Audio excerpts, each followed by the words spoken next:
ভারতের একজন বড় কর্মকর্তা বলেছেন যে এটা আমরা করছি চিকেন নেকের বিকল্প হিসেবে। চিকেন নেক সবাই সম্ভবত জানেন, বিস্তারিত ব্যাখ্যা করতে পারবো না। ভারত ওই 7টা রাজ্যে যেতে পারে কেবল ওই 19-20 কিলোমিটার একটা ছোট মানে মুরগির গলার মতো একটা জায়গা দিয়ে, যেটা চীনের সাথে সংলগ্ন। এমনিতে চীনের সাথে ভারতের গোলমাল, যুদ্ধ হয়েছে, চীন ভারতের অনেকগুলো জায়গায় দখল করে আছে। যত গরম ভারত খালি আমাদের সাথে দেখাতে পারে, চীনের সাথে আজ পর্যন্ত দেখাতে পারেনি, কিচ্ছু করতে পারেনি। দোকলামে যুদ্ধ হয়েছিল, পরাজিত হয়েছে। এই কারণে ওরা মনে করে একটা বিকল্প রাস্তা দরকার। বাংলাদেশ এইবার স্মারক সই করে সেই রাস্তা দেবার কথা স্বীকার করে এসছে। কি হলো দাঁড়ালো?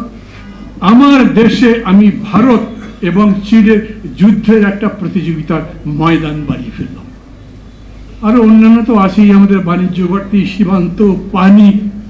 কি মজার ব্যাপার, খুবই সুন্দর করে সবাই বলেছেন, আমরা তিস্তার পানি চাই, কিন্তু শেখ হাসিনা তিস্তার পানি তো চাননি।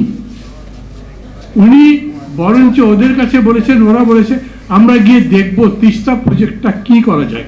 তার মানে তিস্তার পানি ছেড়ে দিয়েছেন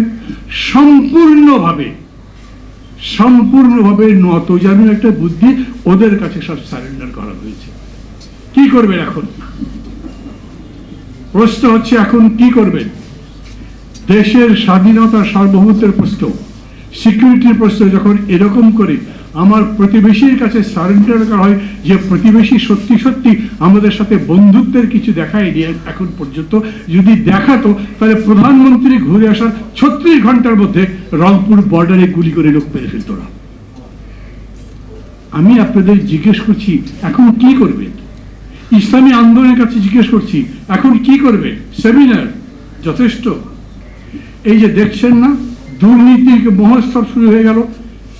বাংলাদেশের সেনাবাহিনীর প্রধান যিনি, বাংলাদেশের পুলিশ বাহিনীর প্রধান যিনি, তারা সবাই দুর্নীতিতে জড়িত, সবাই দেখেছেন।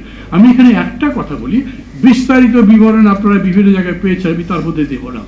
কিন্তু হঠাৎ করে দেখলাম প্রধানমন্ত্রী সংসদে বললেন, আমি দুর্নীতির বিরুদ্ধে অভিযান শুরু করেছি, তার বিরুদ্ধে আমাদের 0 টলারেন্স, আমরা কোনোটা সহ্য করব না। আচ্ছা বলেন তো, প্রধানমন্ত্রী দুর্নীতি বিরুদ্ধে অভিযান শুরু করেছিলেন? প্রথম আজিজ আহমেদের বিরুদ্ধে যেটা সেটা স্যাংশন আমেরিকা দিয়েছে। আমাদের আগেকার সেই যিনি ছিলেন পুলিশ প্রধান, তার নামে এই সরকারি আর একটা ক্রানি বলেন অথবা অলিগার্ক বলেন, বিশাল ধনী, যারা সরকারের দালালি করে, চামচামি করে, মানুষের রক্ত শুষে অর্থ সংগ্রহ করে, সেই রকম আর একটা প্রতিষ্ঠানে একটা পত্রিকায় তার দুর্নীতির খবর বেরোল, সরকার বলেনি একটাও। তারপরে এখন লাইন ধরে সব বেরোতে শুরু করেছে। উনি বলতে চাইছেন যে আমি এই দুর্নীতির বিরুদ্ধে লড়াই করব। আমি আপনাদের কাছে বলি, সবার সতর্ক থাকা দরকার। আমরা যদি রাজপথে থাকতে না পারি, আমরা আজ পর্যন্ত বেনজির আজিজের বিরুদ্ধে অথবা এই দুর্নীতির বিরুদ্ধে সরাসরি রাজপথে কোনো প্রোগ্রাম দিতে পারিনি, যাতে মানুষ মনে করতে পারে যে আমাদের কারণে, আমাদের আন্দোলনের কারণে এই দুর্নীতি বিরোধী অভিযানটা শুরু হয়েছে। অতএব তারা এই জায়গায় একটা কৃতিত্ব নেওয়ার চেষ্টা করবে, ধোয়া তুলসী পাতা সাজার চেষ্টা করবে।